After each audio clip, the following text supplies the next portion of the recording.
Ok, bueno, gracias a todos por venir. Hoy va a ser un café filosófico interesante. Vamos a hacerlo entre tres colectivos: la parresía, el laboratorio y el jardín de las ideas. Eventualmente supongo que llegará un poquito más de gente, como es habitual aquí en la parresía. Pero más o menos la dinámica, no sé si conozcan la dinámica del café filosófico todos. Hay gente nueva. Ajá, ¿quiénes? Bueno, ¿conocen la dinámica del café filosófico? ¿Saben más o menos de qué va?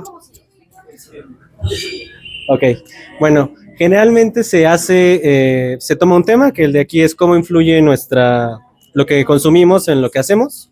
Ese va a ser como el eje de lo que platiquemos. Se van soltando ciertas preguntas detonadoras y más que nada es ir discutiendo entre todos horizontalmente. Esta vez vamos a tener moderadores que van a ser Luisa, Eric, y ¿ustedes van a tener moderador o no? Bueno, Luisa y Eric. ¿Alguno de ustedes quiere moderar? Y Vladimir. Entonces la idea es un poco que no es como que a huevo como que les digamos qué hacer, sino más bien las preguntas es para que no se salga un poco el tema del eje, ¿no? Igual para que se animen a hablar, ¿no? ¿Ustedes quieren decir algo? Bueno, hola, yo soy Eric de la parresía. Hola. Bueno, pues hay que tratar de que sea como lo más dinámico posible y también como yo creo que estaría bien respetar los tiempos en los que habla la demás gente, ¿no? Como para también ejercitar nuestra escucha activa y así poder como aterrizar las ideas con respecto al tema del que vamos a hablar y así. Entonces como también como pues sí, como escuchar al otro creo que es importante también. Y bueno, ¿tú quieres decir algo, Luisa? Siento que vean el café filosófico no como, sí, filosofía, porque la neta, a veces la academia harta un chingo.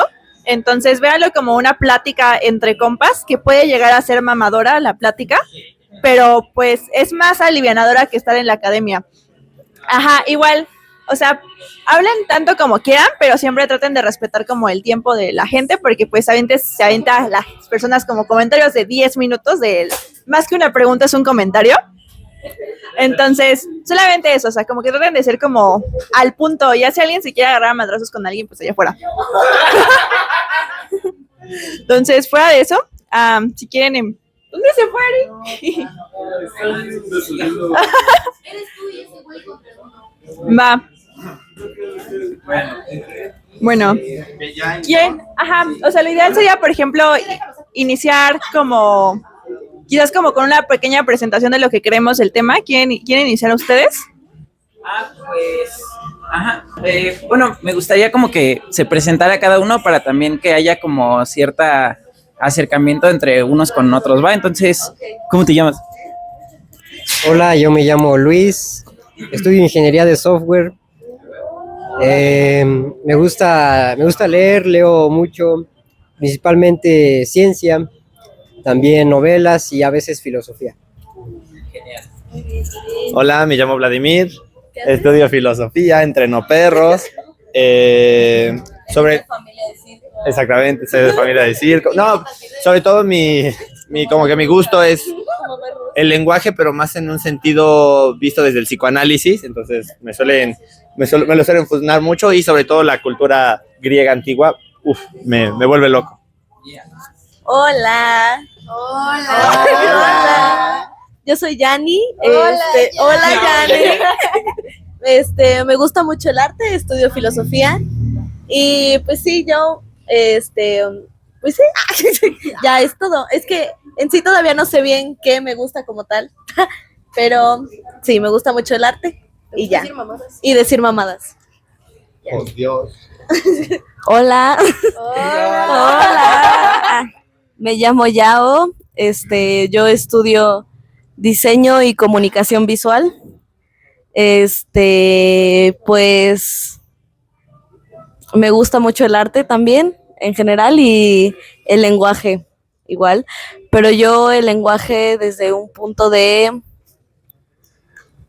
entender más como históricamente por qué se forma cada cosa en sí. ¿Como filología? Ajá, algo así. Y ya, Ríndanse.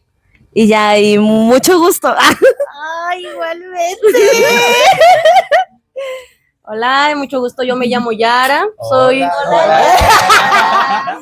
parte de la colectividad del Jardín de las Ideas, parte de esta bonita colaboración. Si alguien está gritando pendejadas, si alguien está armando un desmadre, si alguien corren, seguramente es de mi equipo.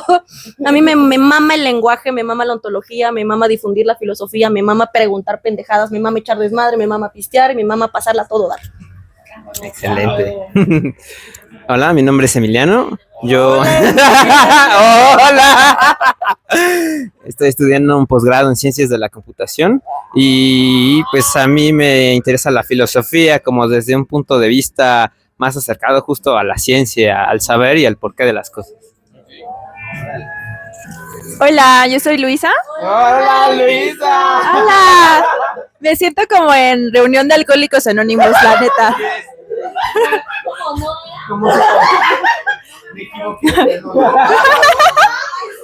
Bueno, yo también soy de filosofía, soy del laboratorio de Wittgenstein, también participo en otros proyectos de filosofía. A final de este mes voy a sacar un podcast de terror filosófico con otros compas, igual de filos. Y como que a mí lo que me gusta son las prácticas filosóficas, la ética de la inteligencia artificial y en general como las cosas que tienen que ver con IA y con indigenismo, o sea, como temas variados. Hola, yo soy Amadeus. Hola. Ajá, pues yo estudio filosofía en la FES Acatlán. A mí la verdad me gusta más la fenomenología, pero me infiltré aquí en el laboratorio de Wittgenstein, que bueno, ya le agarré el gusto también, ¿no? Pero, ajá, me gusta eso. También estoy en el podcast de terror filosófico con ella, ajá, y estoy tomando un taller de acuarela, ajá, y ya, ajá. Hola, yo soy Ángel, estoy estudiando medicina en la UNAM y la verdad es que a mí me apasiona muchísimo la literatura y la filosofía y quizá, no sé, quizá igual la fenomenología sea como lo que más me interesa. Y pues bueno, ya es todo. Hola, yo soy Fer y yo igual soy del colectivo de Laboratorio Wittgensteiniano, también, bueno, integrante de la parresía. A mí también me gusta mucho la filosofía del lenguaje y bueno, o sea, como que más un poco enfocado al psicoanálisis igual. Me gusta mucho Lacan, Freud también, como que son autores que me gustan mucho. Y pues nada, eso.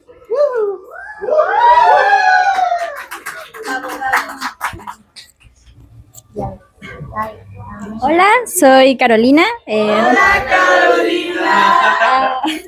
Estudio letras hispánicas en la UAM. Pues me gusta el teatro de los siglos de oro. Y ya. Hola, soy Gabriel. Estudié letras hispánicas en CEU y también me gusta mucho la filosofía. Me gusta en particular Derrida por alguna razón. Me gusta la poesía contemporánea y así. Y ya. Eso, ¿qué estudiaste? ¿Dónde estuviste? ¿Qué te gusta, supongo? Hola, yo soy Max y hola. Yo estudié filosofía en la FES Acatlán y a mí me gusta la filosofía medieval y la estética medieval.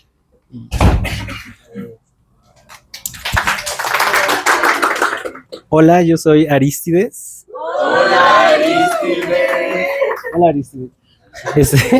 Y bueno, a mí me gusta la filosofía del lenguaje, soy parte del laboratorio Wittgensteiniano de filosofía del lenguaje y pues eso, pero quiero hacerles un anuncio rápido. Aquí para pedir café y todo eso, hacemos una notita y ya se la pasamos a Adri. Entonces se las dejo aquí. Ay, no sé si tengan pluma, pero bueno, porfa. Bueno, ¿tú ya pasaste? Sí, ya pasó. Entonces falta él. Ya. Hola, yo soy Eric. Hola, Eric. Y vendo libros. Cómprenme. Bueno, yo soy fundador de la Mera Parresía y me gusta la, no sé, hermenéutica, la filosofía del lenguaje y pues como relacionar la filosofía con la literatura es de mis mayores aficiones y ya. Y él es kawaii. Y vendo libros. Hola, yo soy Kawaii y Eric vende libros. Hola amigos. Diría que mis ramas del conocimiento principales en cuanto a la filosofía son la filosofía política, la ética y la hermenéutica. Y soy parte del colectivo La Mera Parresía, que hoy está realizando el café. Para el que no se haya enterado, junto con ustedes. Entonces, entonces. Ok. No, esa es otra lista. Entonces, ¿eso de qué es? Este es de quienes vinieron al café. Y esa es la de pedir. Bueno, banda. Pues yo creo que ya hay que empezar, ¿no? Porque también no tenemos tanto tiempo. Pero, pues, ¿quién? ¿Empiezo yo? Bueno, yo quiero empezar a plantear el problema de la relación que tiene la filosofía, la literatura y la realidad. O la realidad misma es un problema, ¿no? Como conceptualizar la realidad es un problema. A ver, ¿por qué creen que es un problema la realidad misma? Hablar de realidad. O sea, deja prender esta madre. Ok. O si no, bueno, sí. Es lo mismo. Es lo mismo. O sea, yo interpreto como el problema desde el lado de que una cosa es la realidad y otra cosa es lo que nosotros podemos conocer de la realidad y mediante qué medios. Yo siento que por ahí va el pedo. O sea que el conocimiento y la realidad están separados. ¿Quieres opinar? O no te referías a eso. Pienso eso, que no, o sea, el conocimiento intenta ser sobre la realidad, ¿no? Pero pues justo todos tenemos como muchísimos puntos de vista. El problema es saber como quién tiene la razón, ¿no? Cómo saber qué criterios hacer para saber que nuestro conocimiento o lo que pensamos que es nuestro conocimiento de la realidad realmente es como es la realidad, ¿no? Yo siento que es como eso. Okay. Gabriel quería decir algo. Pues sí, iba por ahí, pero también como por las condiciones, supongo, que permiten que algo se conozca de la realidad. O sea, más allá de la interpretación o eso, la simple razón de que un objeto tiene otro de sus características le permiten conocer al otro de una manera u otra. Entonces supongo que algo de la realidad no queda ahí en nuestras capacidades de ser conocido. Y así. Pues creo que de entrada la realidad representa un problema porque tendríamos que dar cuenta si los objetos que están en la realidad tienen una esencia o no, ¿no? Si la realidad es cambiable, es mutable, o si hay algo que permanece en la realidad. Entonces creo que esos son como los grandes problemas que siempre han existido, ¿no? Si hay una esencia o no, si hay algo que permanece o no, o si todo está en movimiento.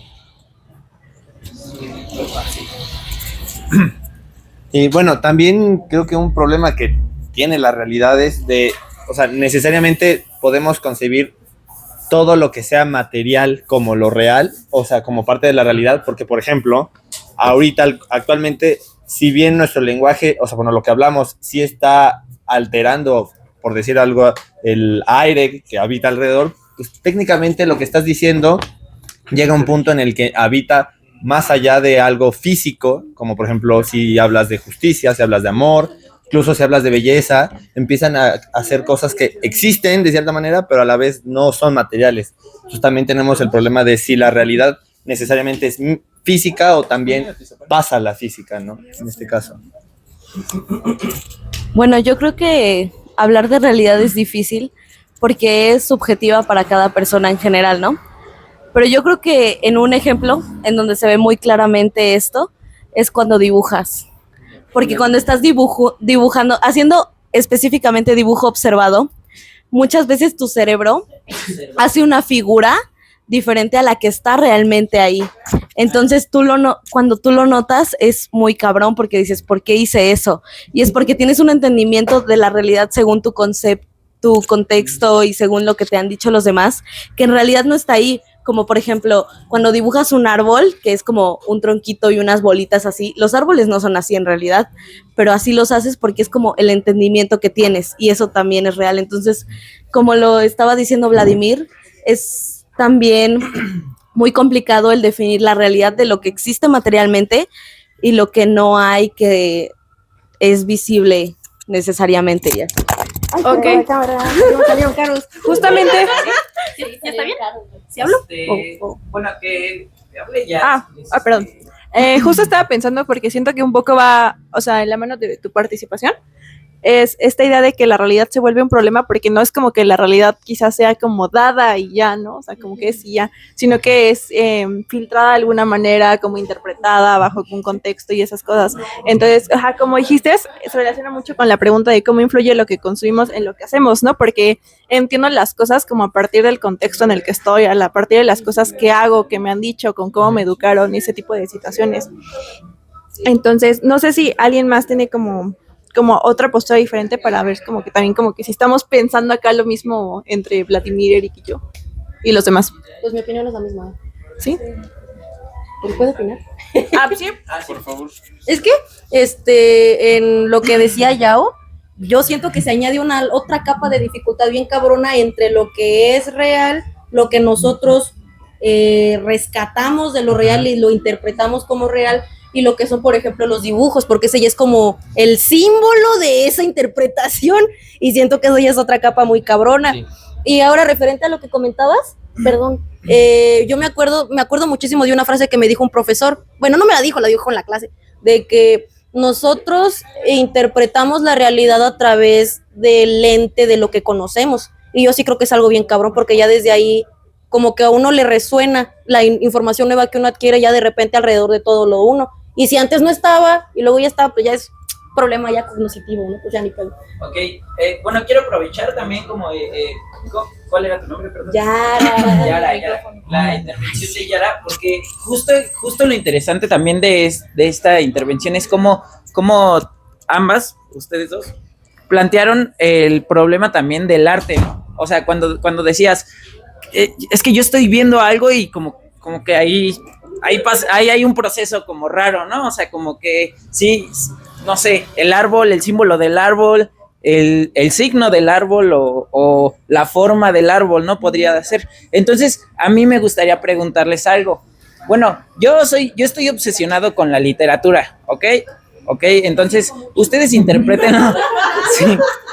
Sí, pues ya que tocó, pero ustedes pueden interpretarlo como con el arte en general, vamos a ponerlo así, como las representaciones artísticas, como pueden ser la pintura, como ya lo mencionaron, la música, todo eso, ya saben. Pero a mí me gustaría preguntar, ¿hay realidad en el arte? Por ejemplo, pueden mencionar, bueno, alguien díganme un libro que les guste. El juego de los avalorios. El juego de los avalorios. ¿Hay realidad en el juego de los avalorios? ¿Sí? ¿No? ¿Y por qué? A mí me gustaría preguntar de vuelta, ¿cómo estás entendiendo eso de realidad en el arte? Para de ahí decirte si sí o no. Ok, pues yo creo que... Ajá. Ahorita que te digas. Sí. Pues yo creo que el concepto no lo voy a imponer yo, obviamente, sino que vamos a construir el concepto de realidad conforme vayamos contestando estas preguntas en comunidad, para así determinar un poco qué es la realidad.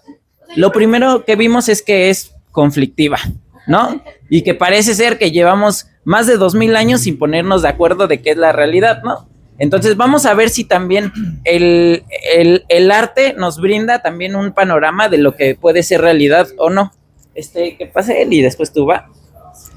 Pues si hay realidad dentro del arte, bueno, hay un teórico que me gusta, que se llama Lubomir Dolezal, que dice que el arte es la postulación también de un mundo como alterno, y pues yo diría que tiene como un tipo de realidad interna en las estructuras que se crean, al menos como la red de símbolos que se hace en la literatura o algo así, tiene una realidad que regresamos a las cosas que no son materiales, no necesariamente algo como una categoría estética o algo así, sino como la construcción ficcional de algo, tiene su realidad dentro de un discurso, pero una realidad específica a su manera de ser, supongo. Pues sí, un ser específico, ficcional. pero ajá. Ajá. Pues yo creo que la realidad es todo lo que pasa por la mente de un ser vivo. Al inicio del universo había solo átomos de hidrógeno, después surgieron los de helio, después se fueron combinando en las estrellas, y a partir de esta combinación salieron pues las primeras células y los primeros seres vivos. A mí me gusta mucho la frase de Carl Sagan que decía, el universo se conoce a través de nosotros. Nosotros hemos podido medir y nombrar muchos aspectos del universo. Entonces, ¿qué es el universo si no hay seres vivos? ¿Qué es la realidad si no hay seres vivos? ¡Híjole! Está muy cabrón. ¿Quieres opinar? No, estoy sintetizando con Ok. Max y después acabar.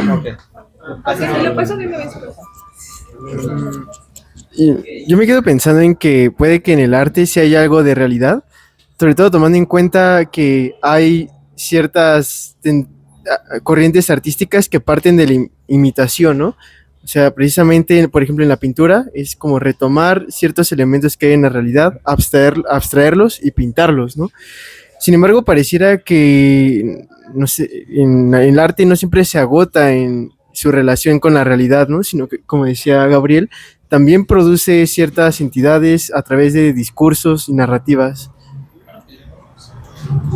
Ok, pues está interesante como la diferencia que hay como en las posturas, ¿no? Porque se nota como un poco cosas filosóficas, un poco científicas, ¿no? Como cuando hablaste de los átomos y todo esto. Y entonces, pues, juntos estamos como contraponiendo posiciones. Ajá. Bueno, aquí me voy a agarrar tantito de Hegel.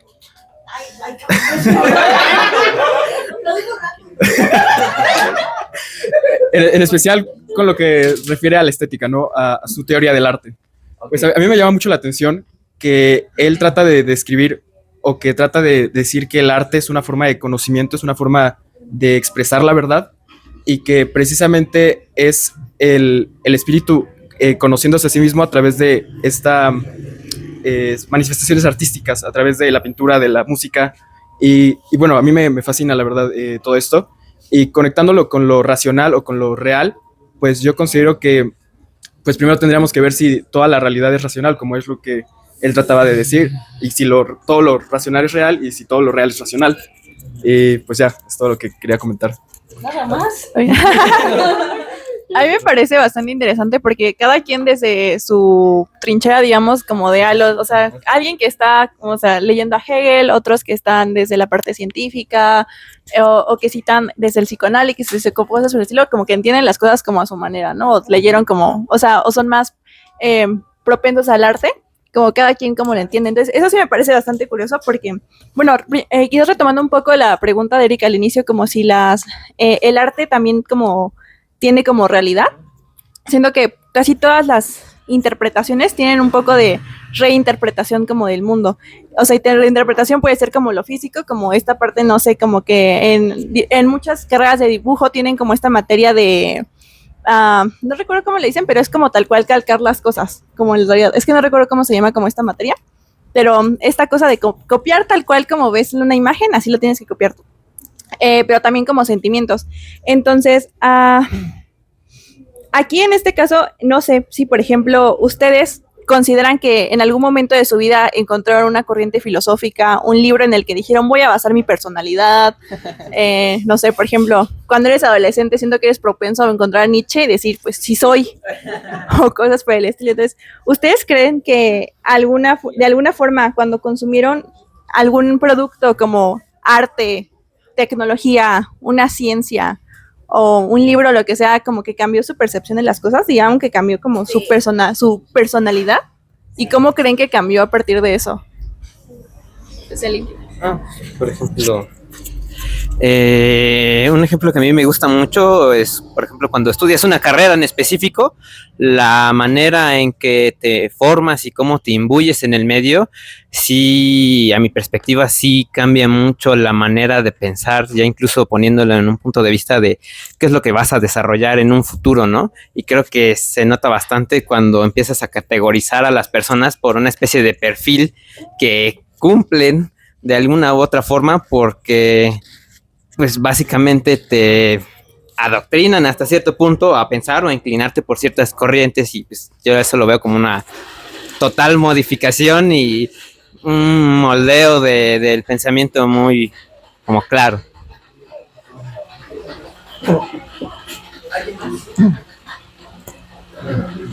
Ay, lo tiro, qué pedo. Pues yo, como ya dije anteriormente, pienso la realidad como algo muy subjetivo, ¿no? Y creo que en el arte, se denota mucho eso, principalmente porque cada artista, sea el campo que sea, muestra en su arte la manera en la que, conciben la realidad.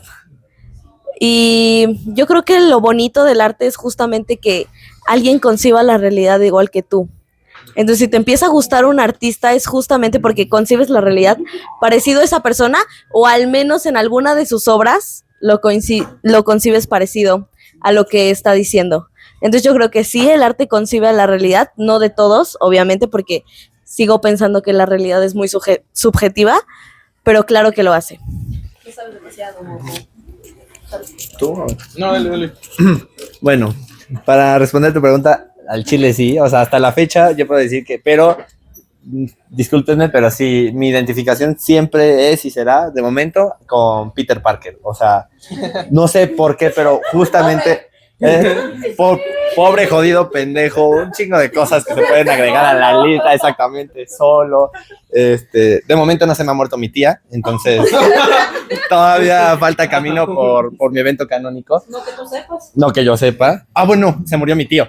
Entonces técnicamente sí, vamos bien, pero lo que yo quería llegar un poquito es, no sé, justamente me llama un poco la atención esto, porque sí es algo que incluso desde la antigua Grecia sucedía mucho, que era el hecho de poner sujetos a modo de aspiración para imitar, ¿no? Por eso era que se educaba mediante poemas y era como de, ay, a huevo, este es el sujeto. Exactamente, se supone que actualmente también, pero quizás un poquito desviándonos, pero entrando al mismo tema por otro lado, es, hoy por hoy tenemos en la cultura muchas ideas o mucho contenido sobre héroes, sobre como una narrativa que se tiene que seguir. Y aún así podemos notar que seguimos como actuando en contra de de aquellos héroes que se nos pintan como a modelos a seguir. Entonces, la pregunta sería, ¿realmente es que sí imitamos al 100% algo que genuinamente admiramos, o es que vemos en lo que admiramos algo que nosotros nada más queremos reconocer y a partir de ahí nos guiamos? O sea, no tanto como el reconocimiento total de algo, sino como decir, ah, ya huevo, esto soy yo, y a partir de ahí te llevas por ese camino. Porque si fuera así, chale, el mundo estaría plagado de superhéroes, porque realmente es eso, hoy en día la mercancía que se está vendiendo y es el Aquiles de nuestra época, y dices, ¿qué pedo? ¿Por qué seguimos cayendo en lo que parecería ser una perversión, ¿no?, de la sociedad, y ir en sentido contrario incluso a ese camino? Entonces no sé si por allá. Pásame el micrófono, está más cerca. Va. Bueno, sobre eso yo quisiera como contradecir esa idea, porque Theodor Adorno dice que las industrias culturales realmente como que tienen sobre esta imagen debajo otro mensaje, ¿no? Como un mensaje de fondo. Y bueno, él está pensando, Adorno piensa en el jazz, porque dice, el jazz lo venden como la liberación de los afroamericanos, como esto que les va a dar su propia identidad, pero dice, realmente este jazz que les venden es como, sí, o sea, como que su música de ellos, pobrecitos, y déjenlos como que mientras les demos cultura, un espacio para la cultura, no van a tener un espacio político. Yo digo que se equivocó en muchos aspectos con el jazz en específico, pero porque el jazz es resistencia, ¿no? Pero creo que también hay algo de eso muy interesante en que te pueden vender, por ejemplo, el Capitán América. El Capitán América es un superhéroe que existe, que nace en la guerra de Vietnam. O sea, que se creó durante esa época para que los americanos tengan algo, una imagen como mítica, que le permite a Estados Unidos seguir perpetuando la guerra de Vietnam, mientras la gente quiera ser como el Capitán América. Detrás de estos ideales como de superhéroe, ¿no? Atrás está el discurso, ¿no? Ajá, atrás está el discurso.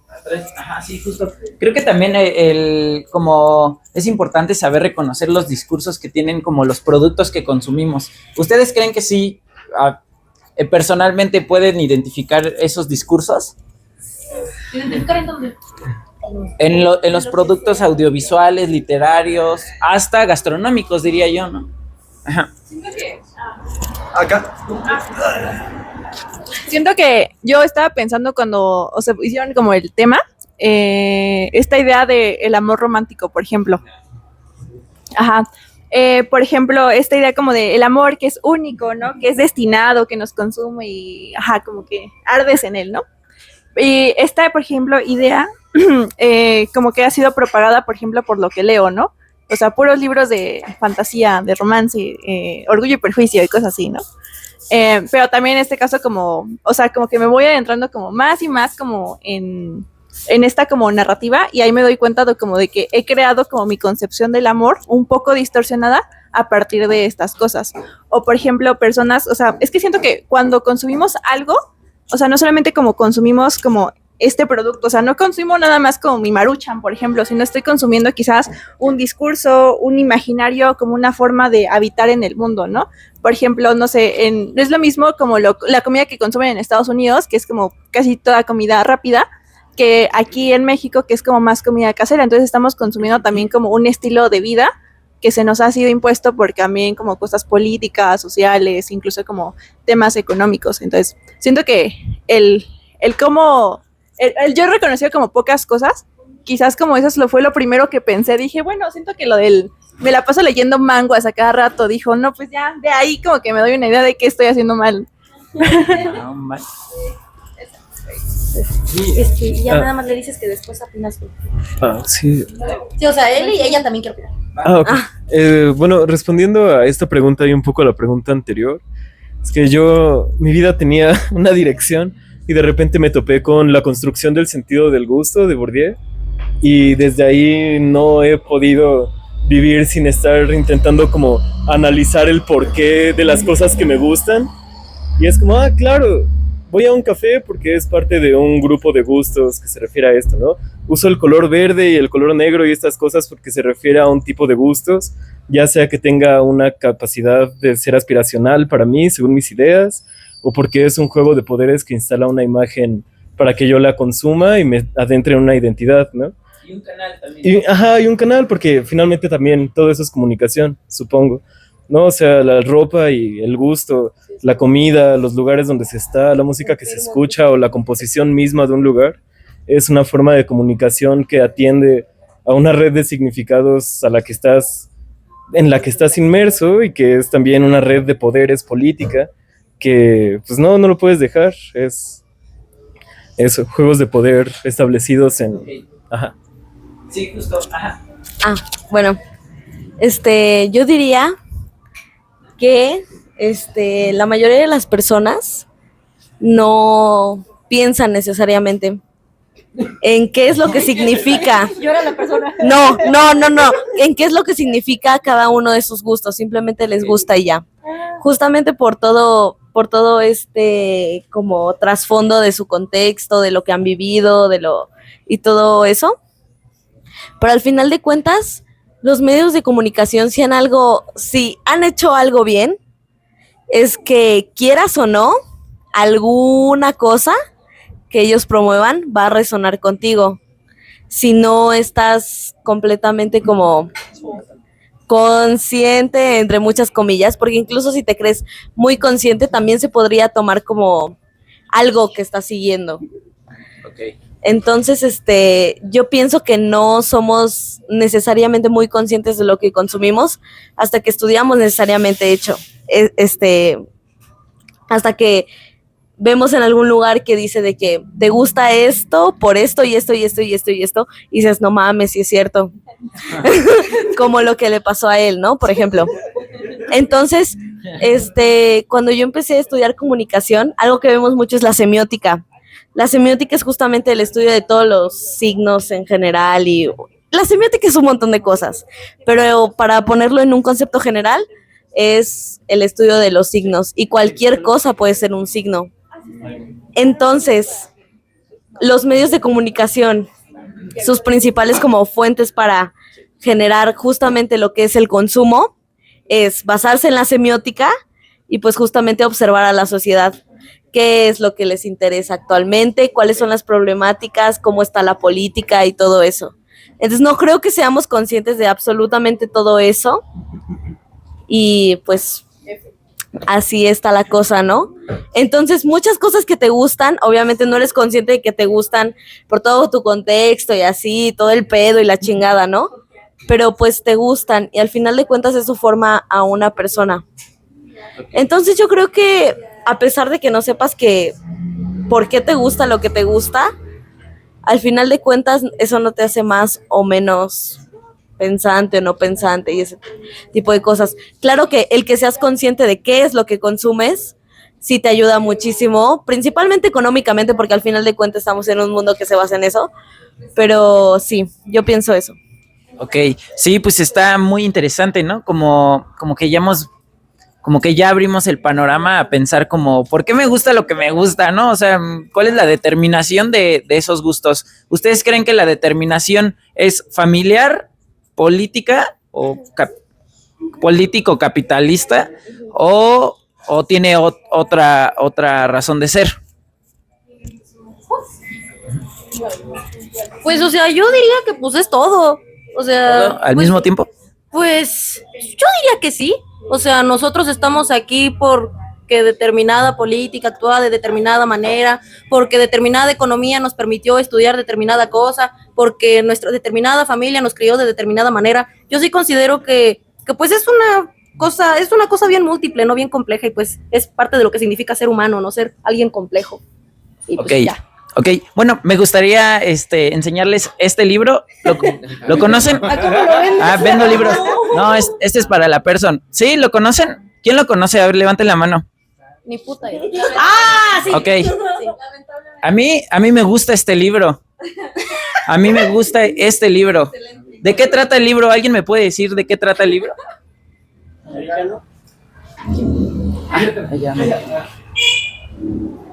Pásale un micrófono. ¿Alguien me puede decir? ¿Levantaste la mano, Kawai, por la respuesta o por el americano?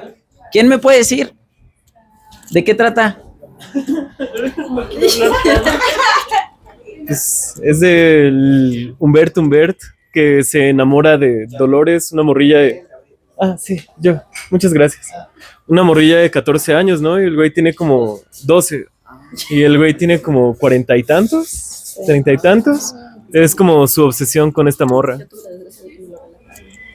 ¿Qué tema está tocando este libro? ¿Cómo? Pedofilia, sí. Entonces, ¿por qué creen que me gusta este libro? O sea, yo quiero pensar que por el cómo lo retrata, cómo refleja la situación. Ok. ¿Creen que si me gusta este libro, necesariamente soy pedófilo? No, a menos que tú lo afirmes. Esperemos que no. ¿Por qué no? Depende mucho si te por- cuestionas lo que te gusta o lo que no. Ajá. No, pues es que, o sea, a uno le pueden gustar las cosas por muchísimos motivos. Sí, Por eso Ok. digo, depende si te cuestionas lo que te gusta o lo que no. Porque, por ejemplo, si te cuestionas el por qué te gusta ese libro, no necesariamente es porque seas pedófilo, sino porque te gusta la manera en la que puedes retratar lo que es un pedófilo y tú estudiar lo que hay en el trasfondo de eso. Ok, y el autor necesariamente tiene que ser pedófilo para retratarlo de la manera en la que lo retrató, porque lo retrata demasiado bien. Pues no, güey, no necesariamente. Ajá. No. ¿Qué comenta?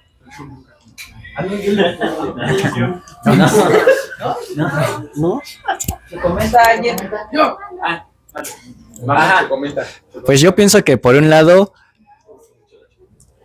no necesariamente tienes que ser un pedófilo para hablar sobre pedofilia y para escribir una historia sobre pedofilia. Aunque por otro lado, uno no puede escribir de cosas que sean completamente ajenas a uno mismo. Entonces yo creo que ahí está la dialéctica del arte, o bueno, la dialéctica de la creación de las obras artísticas. Y Aristides me quiere responder. Yo le quiero responder a Kawai porque va a sonar controversial al principio, pero síganme en este argumento. La pedofilia no es algo ajeno a nosotros y es porque somos humanos y podemos entender lo que hacen otros humanos sin necesidad de hacerlo. O sea, esos temas, aunque nosotros no los hagamos, son cosas que los humanos son capaces de hacer y en nuestra calidad de humanos podemos entenderlos y si sabemos de ello, bien podemos escribir una historia de ello. Porque el significado de esas palabras es público y como el significado del lenguaje es público, podemos entenderlo. Es como yo no necesito sentir el dolor de él para saber que si algo le duele, pues ¿qué significa eso, no? Y es lo mismo con ese tipo de cosas humanas. O sea, como son potencialidades del cuerpo humano, podemos escribir de lo que el cuerpo humano es capaz, de lo horrible y de lo lindo, ¿no? Y ya. ¿Alguien quiere? Ajá. Sin embargo, considero que siempre se requiere un tanto de experiencia cuando escribes algo. Bueno, al menos a mí me gusta mucho escribir y muchas veces no soy capaz de lograr una emoción o tratar de retratar algo hasta que lo experimento. Entonces, por esa razón creo que sí se necesita hasta cierto punto vivir algo para poder hacer una escritura muy personal sobre eso. Okay. O sea, ¿tú dirías que Vladimir Nabokov tuvo sus deslices pedófilos en algún momento de su vida? La verdad no conozco la vida de Nabokov. Pero con tu argumento podrías tener como una hipótesis sobre eso. Podría ser. Ajá. Okay. No lo descarto, es potencial. Ajá. A ver, yo aquí tengo este. O sea, pues acá lo que mencionas sobre eso, yo en lo personal cuando yo escribo, yo como que yo me agarro como de mezclar las cosas, ¿sabes? Por ejemplo, cuando yo iba en la prepa, escribí algo para un concurso que obviamente no gané, pero yo ahí lo que agarré fue como describir la vida de un señor, y pues como que yo de lo que, o sea, en ese momento pues como el proceso fue yo agarrarme de un conjunto de cosas, no, regresamos a lo mismo, de lo que yo he visto de los demás, de los adultos que tengo a mi alrededor, lo que yo he sentido en mí. Y eso no significa que yo tenga 50 años, pero pues la profesora que me evaluó el documento sí me dijo, parece que lo escribió un señor, lo hiciste bien por ese lado. Y no porque yo sea un señor, sino porque, o sea, o sea, yo lo veo por ese lado, ¿no? De que si es posible escribir lo ajeno desde lo propio, pues a base de mezcla, al menos yo así lo hago. Ajá, okay. Taylor. Bueno, nada más refiriéndome a de si Vladimir Nabokov era un pedófilo, no lo era, pero en el libro creo que al inicio narra una anécdota de su infancia, ¿no? De que estuvo con una niña de su edad, ¿no? Que creo que tenía la misma edad que Lolita, y lo que pasó fue que pues literal le calentaron el boiler, ¿no? Y eso fue una experiencia que le cambió la vida. Y por eso, pues, explica, ¿no? Que de ahí viene su obsesión con Lolita, ¿no? Y con las niñas que tenía un nombre, ¿no? O sea, tenían un nombre para las chicas que eran como provocativas, ¿eh? O sea, ninfas, no, tenía otro nombre, pero no me acuerdo. Ajá, y o sea, de ahí saca ese concepto, ¿no? Pero es que también está la cuestión de que explica que él era un niño consentido, ¿no? Y que su papá y su mamá y todos lo querían y le decían, eres genial solo por existir y todo lo que haces está bien, ¿no?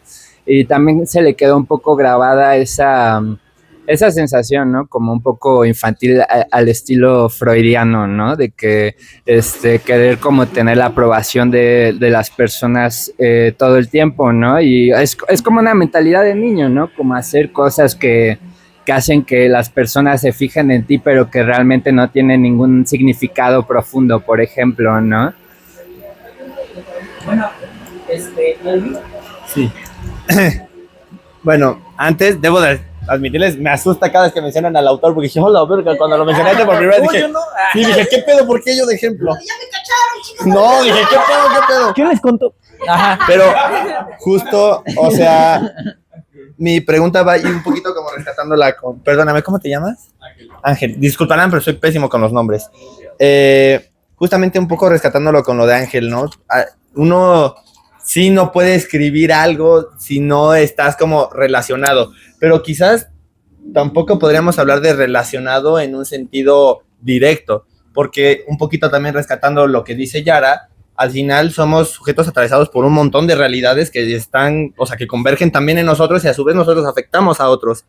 Y tanto, o sea, me hace pensar un poco como que ese tipo de narrativas normalizan un tipo de conductas como a su vez son escritas porque ya podrían estar normalizadas en su contexto. Y sí es algo que sí ha pasado que, o sea, históricamente la pedofilia pues ha estado normalizada en algunos contextos que dices, damn.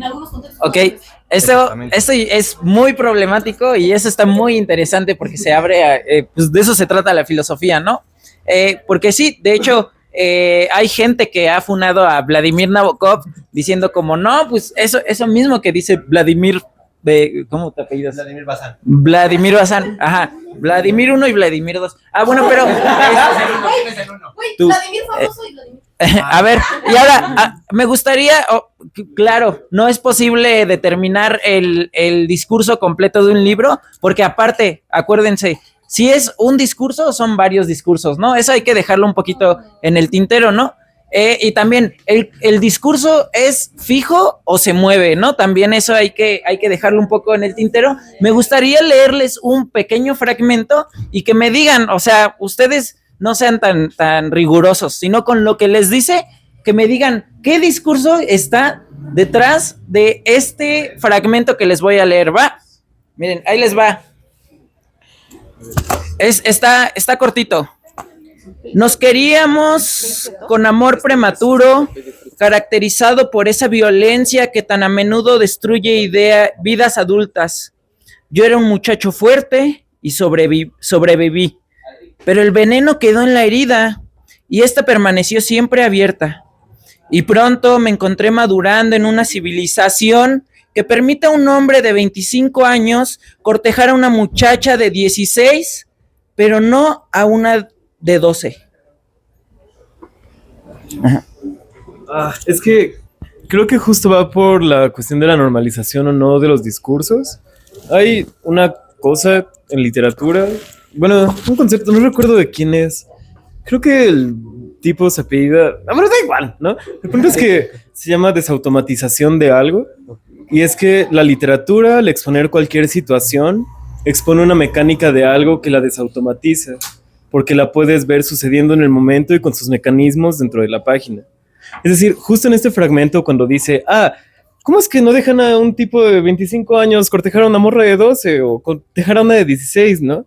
Es como, claro, la queja del personaje, que tampoco debe tomarse como una voz autorial, sino como una voz del narrador, llama la atención sobre algo. O sea, siempre que haces algo en literatura, llamas la atención sobre una cosa como un recorte general del discurso para desautomatizarlo y volverlo a una máquina, pues, visible, ¿no? Un funcionamiento visible de alguna especie de discurso o actividad o lo que sea, sin dar una carga moral, porque eso cae en propaganda y problemático para la literatura. Pero, pues sí, siento que es eso, que los discursos aparezcan como aparezcan, también como en El Rey de la Habana con el machismo, o, no sé, El Castillo de Barba Azul de Perrault con los asesinatos de las mujeres. No es que lo normalice o no, sino que lo muestra. Solo es como, observa esto, y ya el pensamiento crítico general puede ir sobre eso, sin una carga necesariamente establecida. Ana. Pero grita. ¿Sí me escuchan? Sí. Va, perfecto. Yo amé lo que dijo el compañero porque eso en creación literaria se ve y precisamente es retorcer el lenguaje a través de la desautomatización y crear un efecto de sinestesia. Por eso nos podemos relacionar como humanos con experiencias ajenas, sean reales o no. la literatura va un poco más allá de lo que nosotros podemos llegar a vivir por el efecto de la imaginación y el mismo lenguaje. El lenguaje está un poco determinado por nuestro cuerpo y al mismo tiempo nuestro cuerpo siempre va a ir más allá de nuestro lenguaje. Es decir, podemos experimentar cosas que no siempre vamos a poder nombrar, pero también podemos nombrar cosas que no necesariamente vamos a experimentar, simplemente porque como humanos podemos percibir nuestro cuerpo de muchísimas más formas a través de nuestro lenguaje, pero hay que recordar que sentimos más de lo que podemos nombrar, pero nombrando se vuelve verdad, según Gasset, ¿no? Ajá, entonces, pues me encantó mucho lo que dijo el compañero, porque tenemos ejemplos muchos más cercanos que Lolita. Está el monstruo pentápodo por Liliana Bloom, no sé si lo ubican, pero es prácticamente una especie de Lolita mexicana, ¿no? Y es mucho más cercano, pues, porque la vivimos a diario, pero pues está en el lenguaje nuestra capacidad de vivir las cosas, no necesariamente tiene que ser a través del cuerpo, pero sí el cuerpo es nuestra capacidad de vivir la sinestesia de los demás y la nuestra. Y ya. ¿Quién más? Bueno, yo estaba pensando como de forma breve, o sea, justamente esta idea de que no necesariamente tienes que ser las cosas como presencialmente para poder hacerlas. Por ejemplo, hay un sinfín de escritores de misterio que jamás en su vida pues han visto un cuerpo de una persona muerta, ¿no? O escritores como de terror, de gore y cosas así, que realmente no se enfrentan como esas cosas tal cual, ¿no? Pero sí siempre está el imaginario colectivo y este lenguaje, que el lenguaje al final de cuentas es un entramado simbólico que hemos estado como construyendo con el tiempo. Entonces, este simbolismo es algo como que permee como la historia o la capacidad humana de sentir, de pensar, de imaginar. Por ejemplo, según yo, Dostoyevsky no estuvo como condenado toda su vida y pues aún así escribió Crimen y Castigo.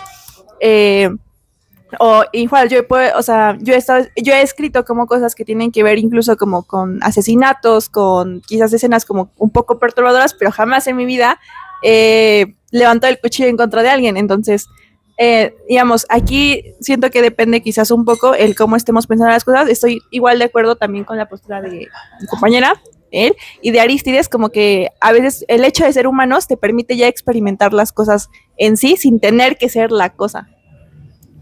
Sí.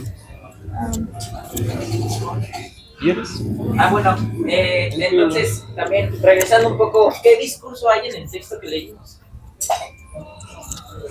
¿Qué discurso hay en el texto? Ajá. ¿Qué discurso encuentran en ese texto? ¿O no encuentran ninguno? ¿Discurso entendido cómo? Pues como qué ideas está planteando, en qué posición se está poniendo el autor, en qué posición pone al personaje el autor, qué está diciendo sobre la realidad, sobre el mundo. Pues, o sea, yo lo quiero entender pues como justamente eso, ¿no? El sacar a relucir una realidad que existe, tal vez empatizando un poco desde la persona que ejerce tal o cual acto. Yo lo entiendo así. Empatía como al pedófilo. Ok. ¿Están de acuerdo los demás con esa lectura o no? ¿Ustedes leyeron otras cosas? Ajá. Sí, estoy de acuerdo porque, de hecho, me acuerdo que hubo varios análisis como la idea de Lolita era como que te pusieras como en el papel como del agresor en este caso, como que podías entender como quizás un poco como su visión quizás un poco distorsionada, porque veía a Lolita acá como la que se le aventaba encima, pero pues era como en su percepción, digamos, de las cosas y no tal cual de forma objetiva, que Lolita era como una víctima. Y siento que también suele pasar en otros discursos donde te hacen empatizar, por ejemplo, con un villano en una serie. ¡Y ese es un buen villano! Ajá. Ajá, entonces lo estaba pensando como que justamente quizás el discurso cambia dependiendo de dónde lo percibes o de dónde lo estás observando. Digo, ¿desde dónde se escribe? Ajá, o sea, justamente no se puede cambiar desde el contexto. Históricamente en su momento puede ser una cosa y después otra, porque no siempre están como los mismos significados o contextos sociales en el momento. Bueno, ahí les va mi pregunta más tramposa y es, ¿leer Lolita puede propiciar a que un humano ejerza la pedofilia? Ajá. Pues yo digo que le pongan impuestos a Lolita. Pues decir que leer Lolita podría hacernos pedófilos es igual a decir que los videojuegos nos hacen violentos, yo diría. O sea, para esa respuesta yo me quiero agarrar de lo que dijo Vladimir hace un momento, que me gustó muchísimo. Eso de que pues en realidad no es tanto como que las cosas que le gustan a uno lo hagan a uno, sino que las cosas que le gustan a uno resuenan con uno y sacan lo que uno ya es. Eso me recordó muchísimo al retrato de Dorian Gray, pinche libro precioso. O sea, yo lo interpreto como de que no es que Dorian fuera una blanca palomita y Wotton lo convirtiera en una pinche chingadera, sino que ese güey ya tenía predisposición para y pues nada más le adelantaron el trecho, yo lo veo así. O sea, como potencias. Ajá, ¿sí, Packley? Yo creo que tiene que ver más con el aspecto en cómo se ve eso. Porque, por ejemplo, algunas personas sí lo podrían potenciar y a otras no. Y lo mismo pasa con lo de los videojuegos, como mencionaron. Porque hay gente que, pues, o sea, yo no entendí este término de real, porque hay gente que lo vive de esa manera.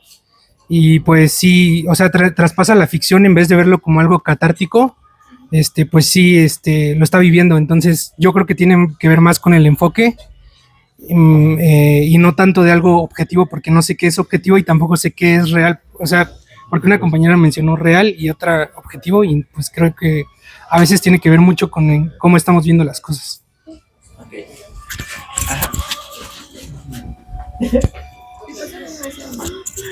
Yo creo que más bien no tiene que ver tanto con cómo vemos las cosas, sino que el que afecte o no, o haga una configuración, o es cualquier obra, o la que ustedes quieran nombrar de arte, llega a repercutir en nuestra persona, es en un primer plano moral.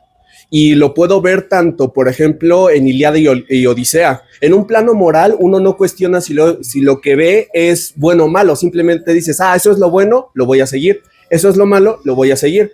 Tan sencillo. ¿Por qué no se lee Lolita en primaria? Porque el niño no va a pensar, pues el pedófilo realmente será bueno. Como él no va a tener ese grado de cognoscencia, ¿qué va a hacer? Pues es moral, pues ahí dice que es bueno, lo va a tomar como bueno, pero no porque sea lo bueno en sí, sino por un grado moral. Y otro punto que dijo hace rato Yara, creo que lo fascinante del artista es que él tiene la capacidad de esta abstracción y que uno, cuando el público que lo ve, se siente identificado. En el curso de estética que daba Samuel Ramos en la facultad, tiene un apartado que se llama La percepción del artista. Dice que el artista es el único que puede abstraerse de sí y puede hacer que el público que lo ve diga, wow, yo lo mismo, soy yo. Porque el artista sabe quitarse de sí mismo. Y porque cuando uno lo ve dice, wow, quiero ser yo lo quería pintar así, yo lo quería ver así, yo lo quería escribir así. Esa es la facultad que tiene el artista y no se sabe cómo se logra, tendrás que investigar una psique del artista, pero eso es lo fantástico que hace, y él no lo hace planteando, aquí creo que es donde los voy a mezclar, él no lo hace planteando, o ningún artista hace planteando un ethos, una ética, simplemente plasma. Por eso las novelas, el arte y todo lo que tenga que ver en primer plano es moral. Nunca va a tener que decirte, sé esto, jamás, simplemente plasma un reflejo. Ya acabé. Bueno, antes de continuar me gustaría que Aristides nos contara qué onda con el Werther. ¿Con el qué? El Werther. El Werther, en Chilango. Bueno, hay una novela de Goethe que se llama Las penas del joven Werther. La Vivona, sí. Entonces, esta novela, bueno, Goethe era filósofo, escritor, pintor, teórico del arte, todólogo, lo que eran los filósofos antes, ¿no? Sí, antes de que hubiera como disciplinas tan separadas, ¿no? Entonces, cuando se publica Las penas del joven Werther, se hace como que es un hit. O sea, entonces se empieza a traducir y se empieza a vender por toda Europa, pero oh, sorpresa, también empieza a haber una oleada de suicidios en cada país en el que se publica el joven Werther. Entonces yo aquí quería traer un poco otro debate que iba muy de la mano con lo que decía Kawai de que si consumimos videojuegos nos hacemos violentos. Y transportando un poco este fenómeno de Werther a la actualidad, ¿qué piensan de los narcocorridos? ¿Creen que los narcocorridos propician la violencia en México? Aquí lo tengo. Bueno, chincuetes. Bueno, quería hacer como... Voy a tratar de unir tu comentario con la pregunta que lanzas. Que lanzó Eric. Sobre si, por ejemplo, leer Lolita te puede volver o propiciar la pedofilia. Justamente alguien mencionaba algo sobre el pensamiento crítico, que digo, para empezar, pues es algo como que falta mucho, ¿no? Entonces, como que ya empezando por ahí, ya empiezas como a dudar de si es que la repercusión de esa obra pueda pasar ciertos límites o no. Y justamente un poquito, me gustaría como un poco retomar la idea de la fantasía, porque quizás, y no es que tal cual, o sea, bueno, justo en una materia yo le preguntaba a un profe, bueno, es que el problema de Platón, bueno, Sócrates, retratado por Platón, era que parecía que también está jugando como una cierta represión de ciertos impulsos, y entonces me preguntaba qué tanto el reprimirlos llegaría a un síntoma y el tal.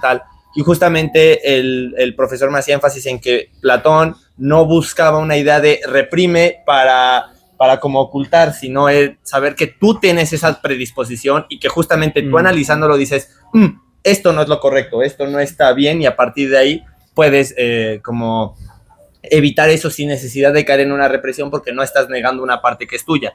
Y creo que quizás ese tipo de novelas permiten esa parte en que te puedas identificar justo mediante la fantasía y no necesariamente con el agresor, también podrías identificarte con otro tipo otro tipo de objetos que están interactuando en ese mismo tipo de interacción.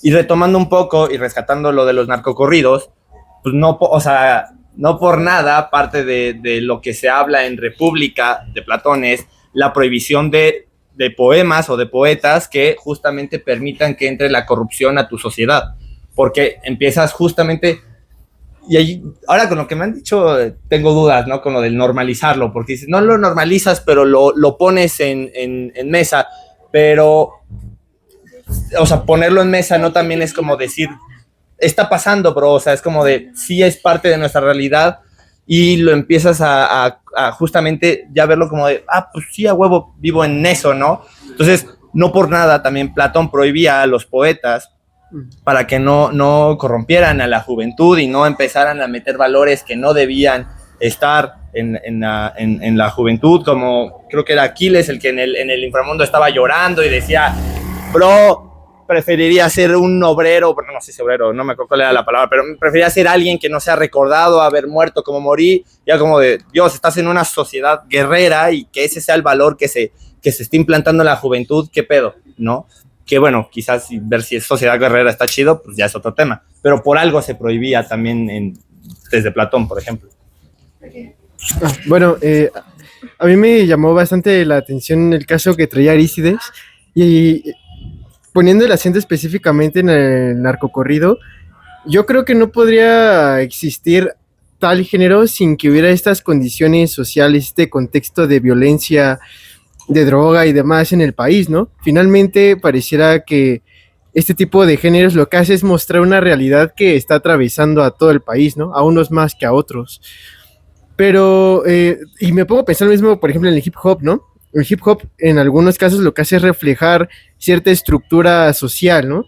Y lo que hace es mostrar, pues mira, en esta zona de Nueva York vivimos así, ¿no? Se venden drogas, matan a la gente, pero no sé si necesariamente eso nos incentiva a querer actuar de esa manera, ¿no? Más bien parece que tendría que haber ciertas condiciones sociales que nos dispongan ¿no? Que nos guíen hacia, porque no creo que los responsables sean del todo estas manifestaciones artísticas, ¿no? Sino más bien nuestra condición social. Y sería...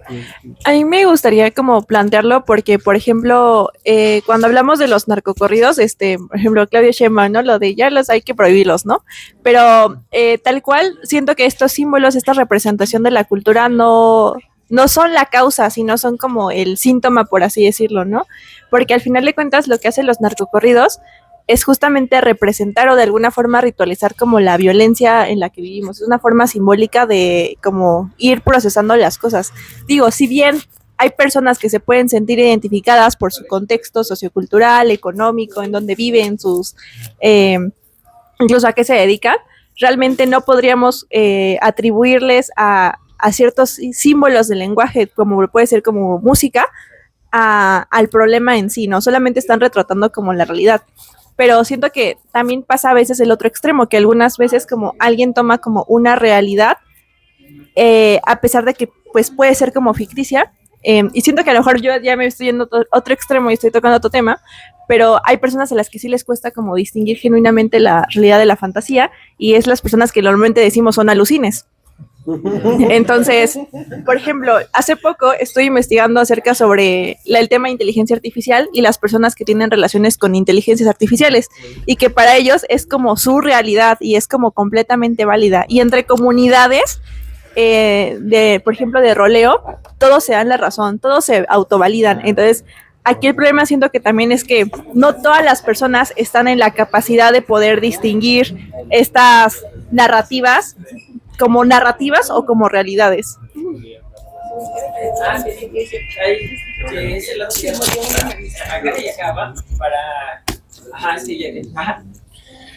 Yo retomaría más lo que dijo allí en la esquina, Max. Y creo que eso va en contra con la idea que dijo Vladimir en primer punto. Platón, él dijo que desde Platón se prohibía a estos poetas que podían corroer o podían hacer corruptos a la juventud, ¿no? Como Sócrates, vamos a ponerle. Pero no dejemos de pensar que Platón escribe la República en una ciudad ideal. O sea, el sesgo de Platón es un ethos y decir, ¿sabes qué? La verdadera razón de escribir esto es la verdad. No es nada más. O sea, voy a dejar fuera el arte, aunque él fuera un poeta. Y eso es a lo que voy con los narcocorridos, en que no es que sean poetas, obviamente no, ¿verdad? Pero es a lo que quiero ligar. El narcocorrido ahora más es un reflejo social. O sea, y lo digo porque yo estoy haciendo un ensayo de eso, desde la propia historia del corrido nace como un reflejo social hacia buscar una libertad o hacia buscar una especie de va a sonar extraño, pero de un arete, algo mejor. O sea, y si se dan cuenta, el corrido lo que dice es de grandes héroes, ¿no? De gente que vivía en la pobreza, que al final se está superando y ahora pudo contra el camino, ¿no? El narcocorrido tiene eso, que es una historia de un héroe que se va a esforzar por vencer. Y no es que sea bueno o malo, simplemente está haciendo un reflejo social. Si ya lo vamos a poner en una escala ética para decir, es que esto es correcto o esto es no, entonces debemos de dejar de pensar que el narcocorrido es bueno o malo, porque si solo lo vamos a centrar en esas dos categorías, se va a quedar muy pobre el comentario. Vamos a poder decir sí, no, es bueno, es malo. Mejor se tendría que buscar por qué están haciendo el narcocorrido, qué influencias tiene en una sociedad y si estas influencias hacen que una moral sea hacia el abismo, o sea, vaya en picada, o por qué está viendo este tipo de género musical. Esto. Acá y acá va. No. No, es un pedo. No, sí. Acá y acá. Sí, tenía el micrófono. Bueno. Pues voy a regresar ahorita a justo cómo empezó todo, que es con este Werther de Goethe, su novela más romántica, de la cual después con las conversaciones de Eckermann va a decir que todo lo romántico es patológico, es enfermizo. Porque bueno, o sea, Goethe primero tiene su fase del Sturm und Drang, y después pasa a esta fase de neoclásica. Entonces, bueno, ¿qué tiene que ver esto? Pues yo considero que precisamente ese patos resuena universalmente, y eso es lo que hace esta obra de Goethe tan bella, tan extraordinaria, que va a ser, o sea, algo con lo que todas las personas se pueden llegar incluso a identificar, desaire amoroso que tiene el personaje cuando, pues, o sea, obviamente sabía que Charlotte estaba casada con Albert, pero aún así está como insistiendo y creándose una ilusión que va a ser imposible. En cambio, yo siento que con el narcocorrido,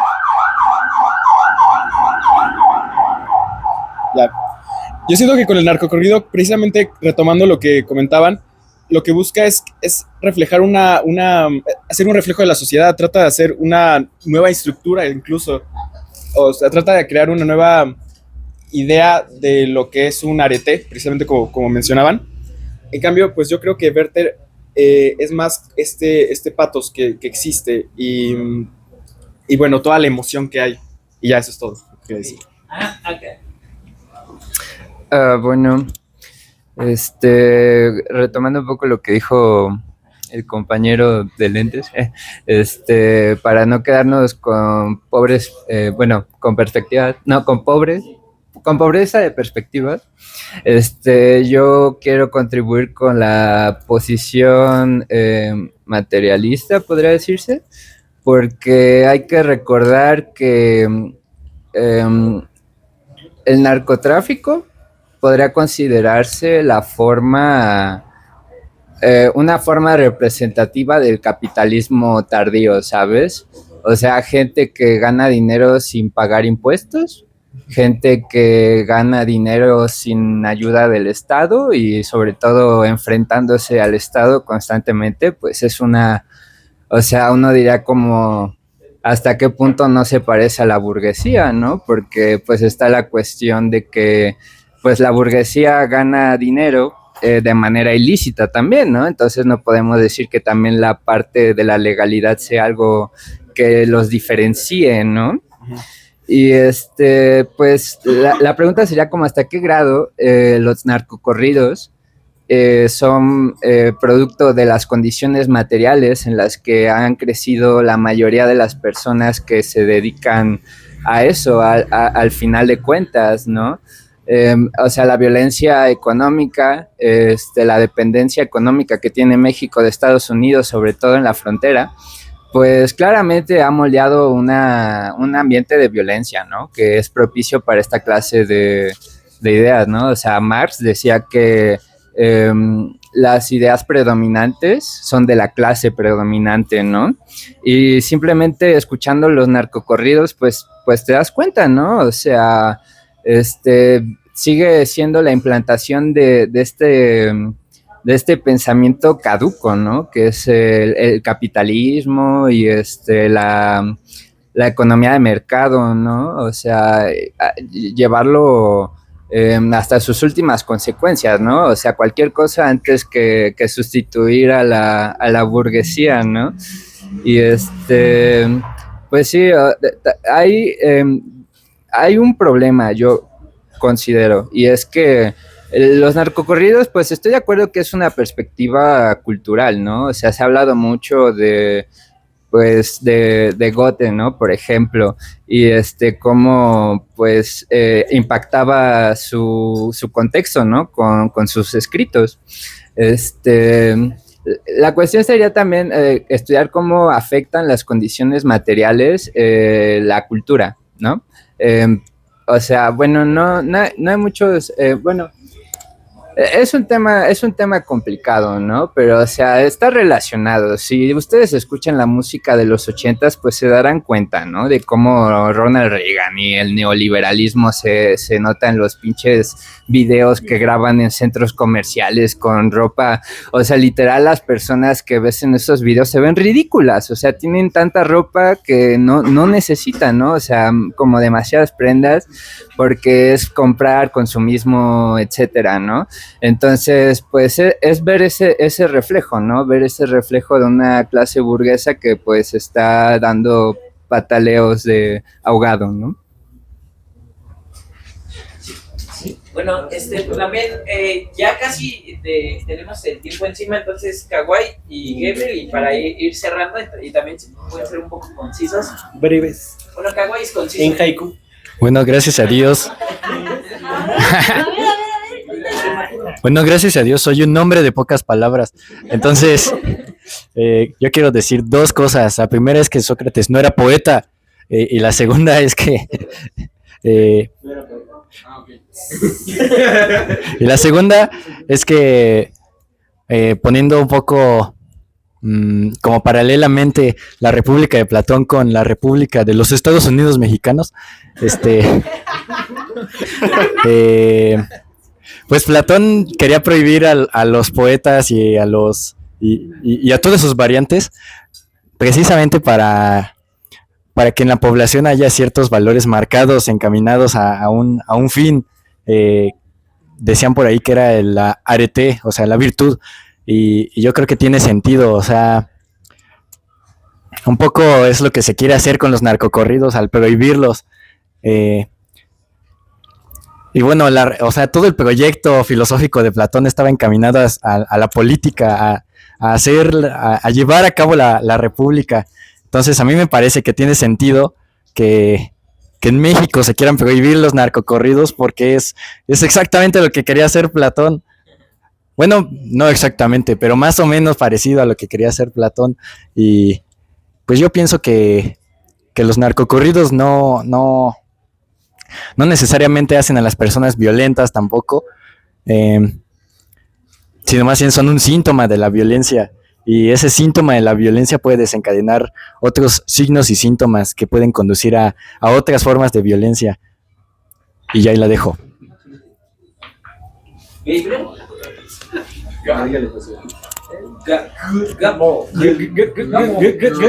Gracias.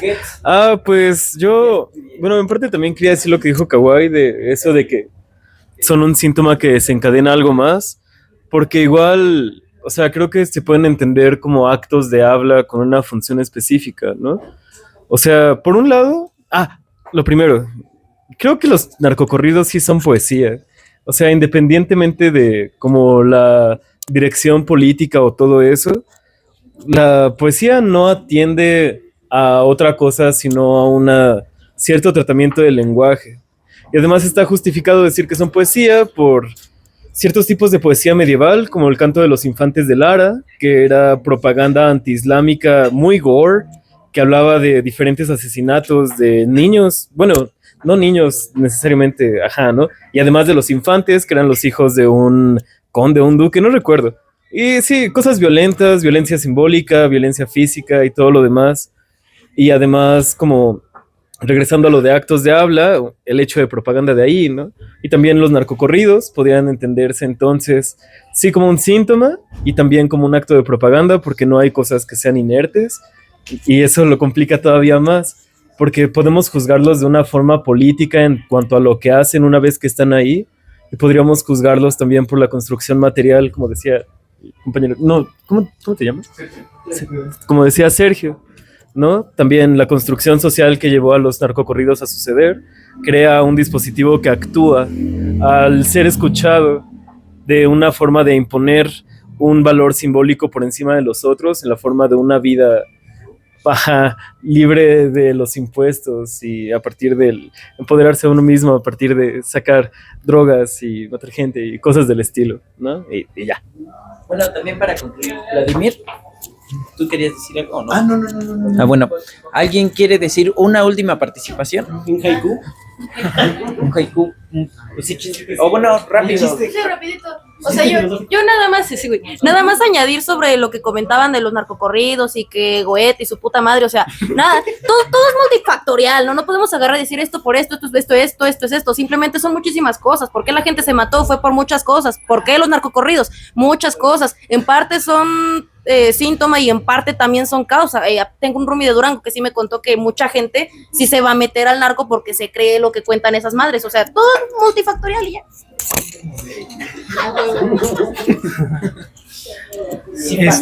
Yo también quería poner en la mesa de si esta forma de prohibir cosas no es una forma también como de promoverlas, o sea, entonces justamente caen como en una tragedia griega tratar de prohibir algo, y toman el camino que tratan como de evitar, pero bueno, ya.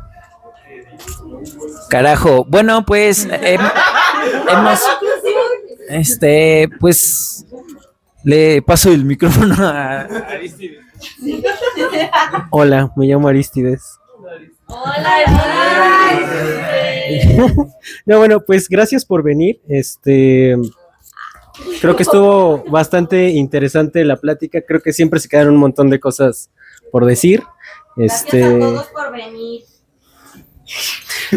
Pues mi amigo Eric está vendiendo libros. Hay fanzines de la parresía, ¿no? Sí. Ah, no, son de Eric. Fanzines de Eric. Gracias al café que nos presta el espacio. Pasen a pagar. Vamos a tener el otro mes un café filosófico con la parresía también. Y tenemos, a los que les interese la filosofía, estamos haciendo un coloquio que va a suceder en la Facultad de Filosofía y Letras. Manden sus propuestas, todavía hay como espacio. Si les interesa la filosofía, no solo del lenguaje, va a ser de filosofía del lenguaje en América Latina, pero son como un montón de cosas. Y ¿ustedes tienen algún proyecto próximo? Café. Pues un putero de cafés, uno por semana, un chingo de desmadre, un chingo de Tenemos cafés Vayan. filosóficos cada semana. Estamos cansados. Y- Por favor, déjenme dormir. Les invitamos igual a que no se vayan luego. Nuestros amigos allá van a empezar con una noche de vinilos. Entonces, si quieren quedarse a escucharlos, y pues igual pasen a pagar. Muchas gracias a todos.